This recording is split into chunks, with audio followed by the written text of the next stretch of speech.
friendly neighborhood nerds here. I'm Tucker, and this is Matt. And we are Atypical Nerding. We are going to talk today about Kong, Skull Island. We just kind of want to talk about some of the things, some of the questions, some interesting questions. I don't know what I'm saying. We're going to cut all this out.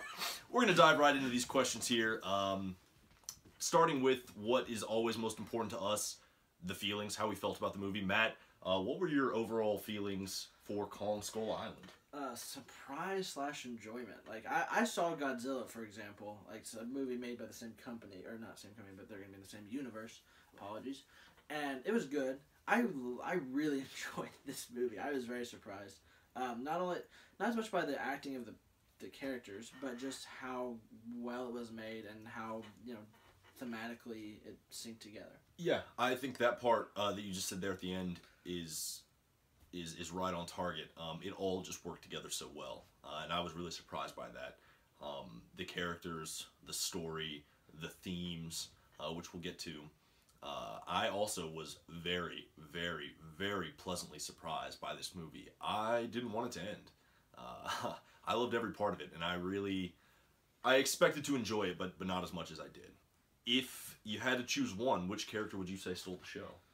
I'm going to take out Kong, because it's obviously Kong. Damn it, I wanted to say Kong! Well, he can that's say that's Kong. the obvious answer, I'm taking though, so out, I for won't do me, that. he can say Kong. But for me, I wanted to say Brie Larson, but honestly, John C. Reilly, man, as the marooned World War II captain, or World War II pilot. I don't know if he was a captain.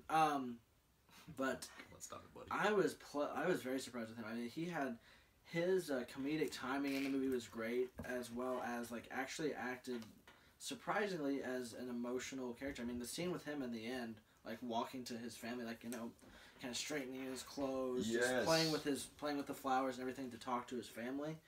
That was fairly emotional scene. I was very surprised. I've never seen John C. Reilly do that.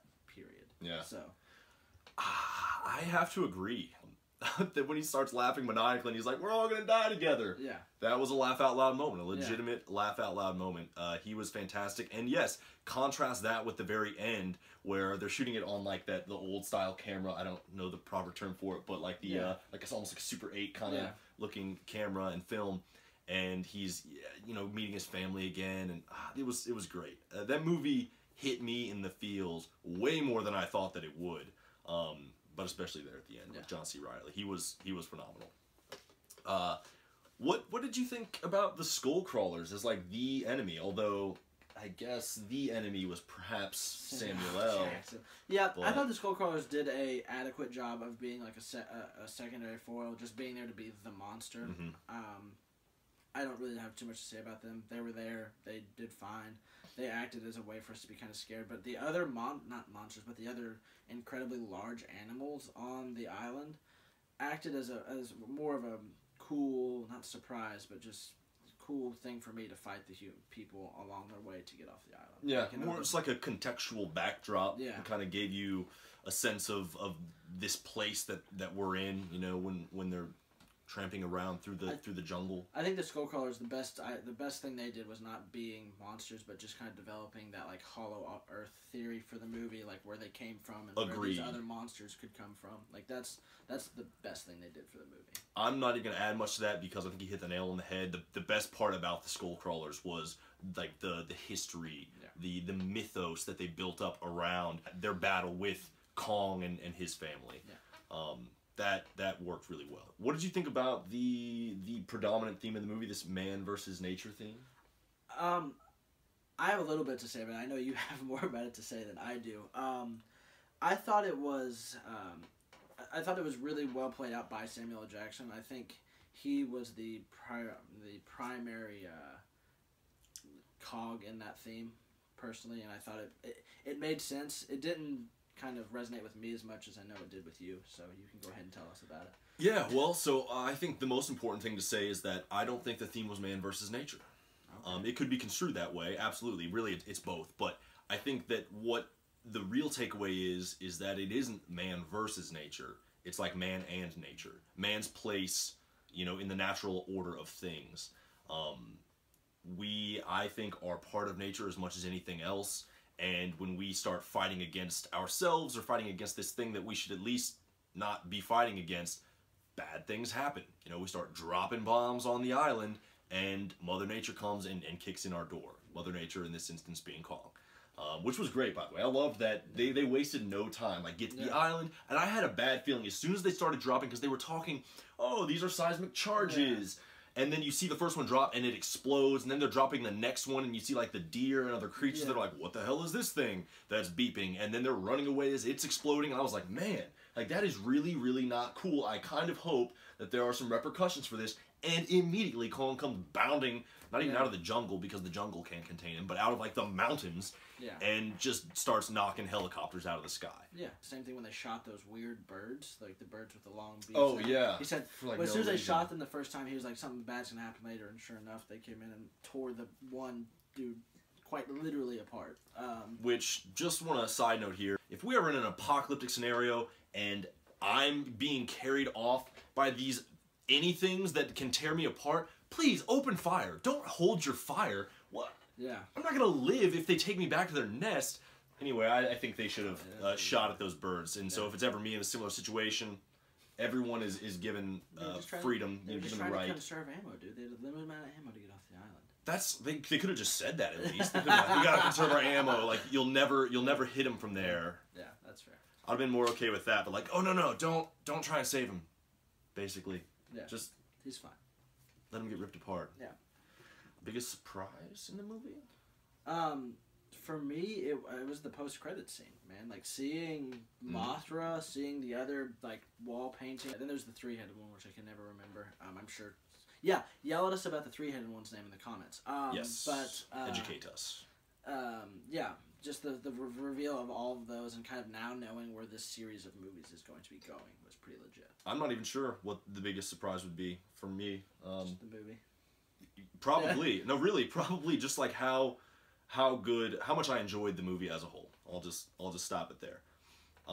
So after watching Tom Hiddleston more or less be like the main character in the movie, do you think that he could kind of helm a franchise?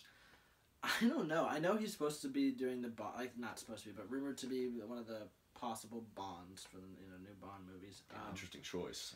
I don't know. I mean, he did a good job at this movie, as the main character of this movie, but he had a lot of help carrying it. I mean, Brie Larson was in there, and she was great. Like we talked about John C. Reilly and Kong. I mean, at no point did I feel like all of the movie was on Tom Hiddleston to make this movie good. He just had to be there to do a few cool action sequences. I mean, the sequence with him and the gas mask and the sword in the middle of the green smoke, the green was really gas, was awesome. Really awesome.